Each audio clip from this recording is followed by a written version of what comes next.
Voltamos a apresentar o programa Quero Saber, hoje trazendo o engenheiro civil Luiz Antônio Batista da Rocha, que também pertence à Academia Barretense de Cultura.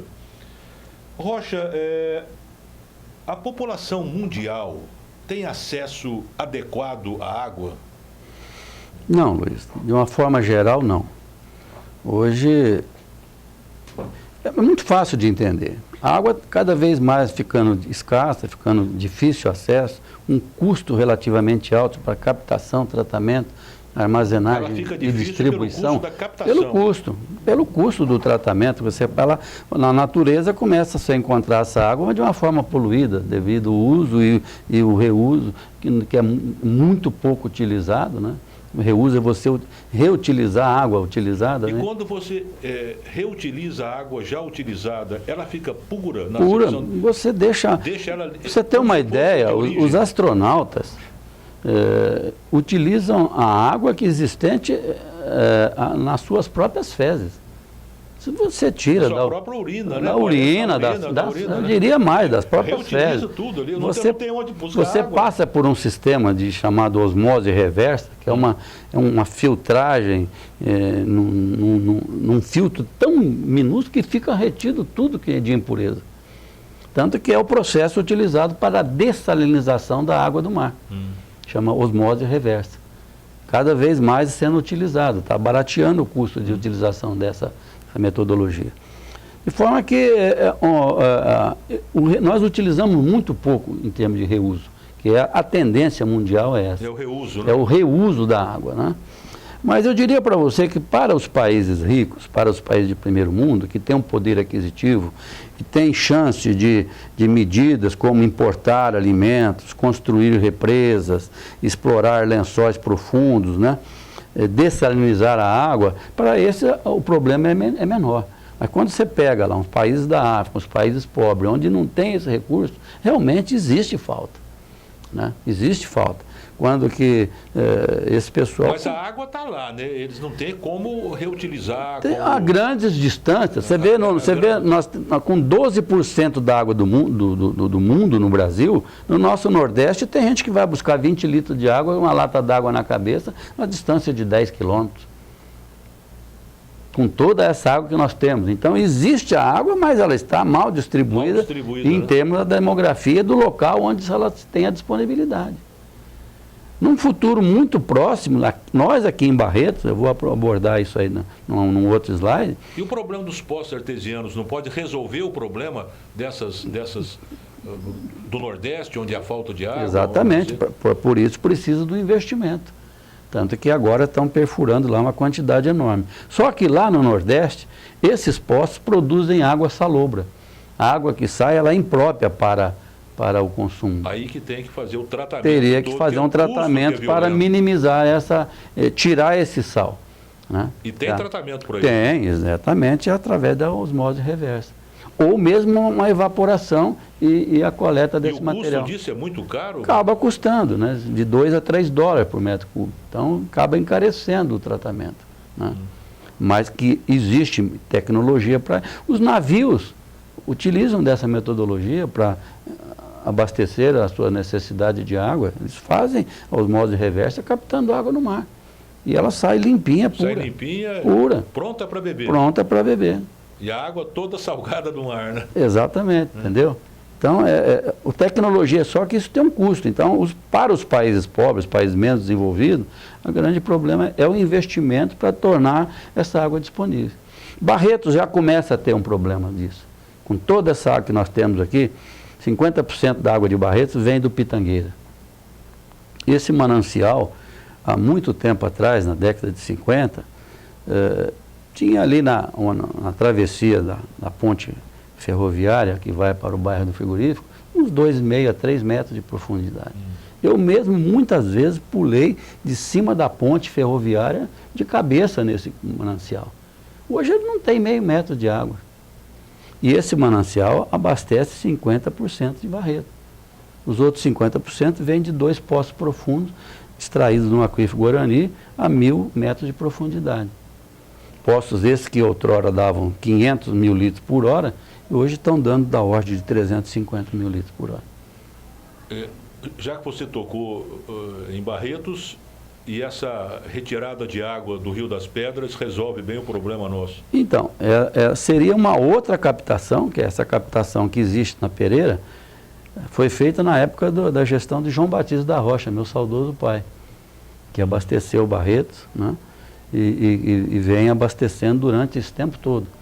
Então, por conseguinte, há necessidade no novo plano diretor de Barretos, feito na gestão do prefeito Emanuel,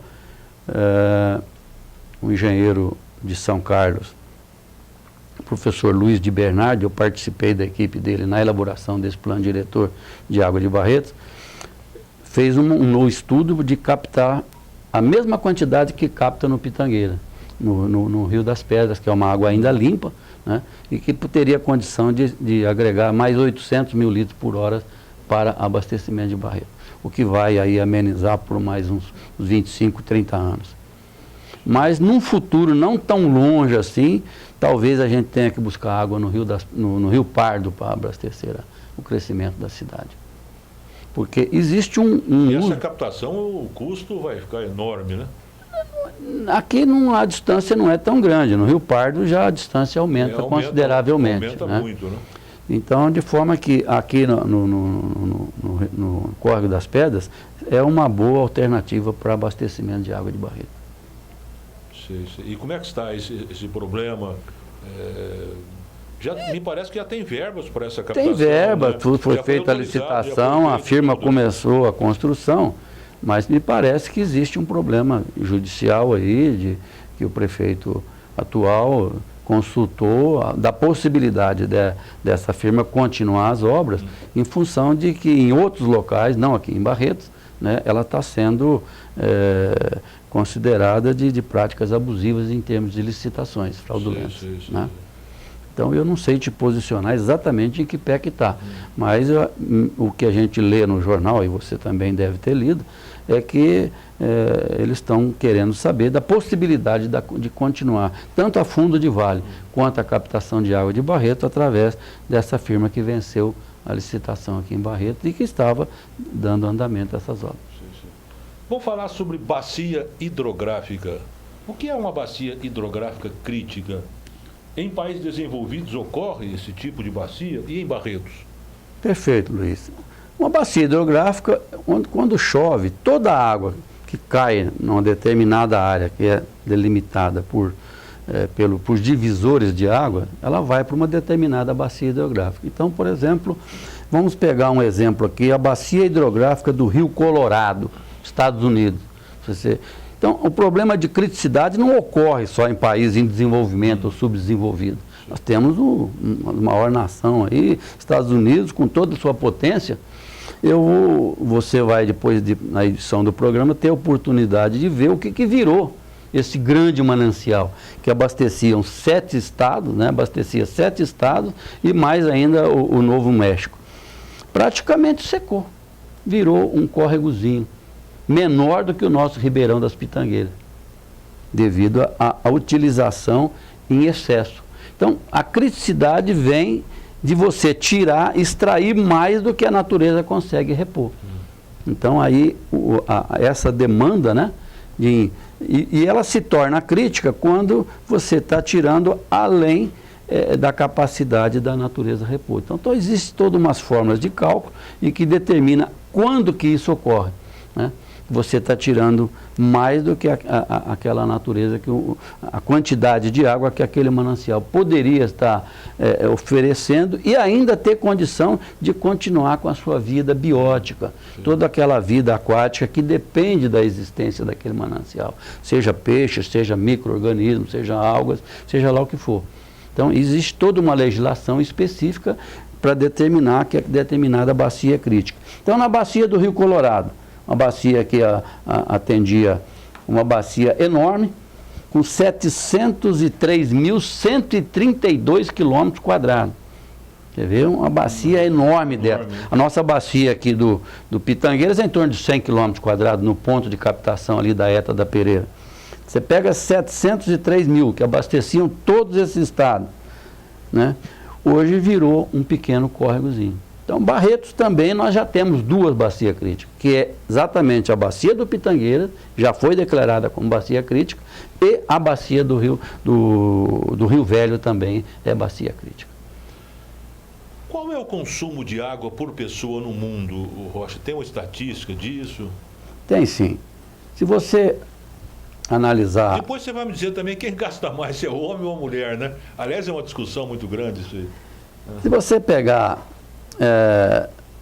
ao longo da história, um homem que viveu há 100 anos antes de Cristo, a bibliografia fala que ele conseguia viver tranquilamente com 12 litros de água por dia. Há 100 anos?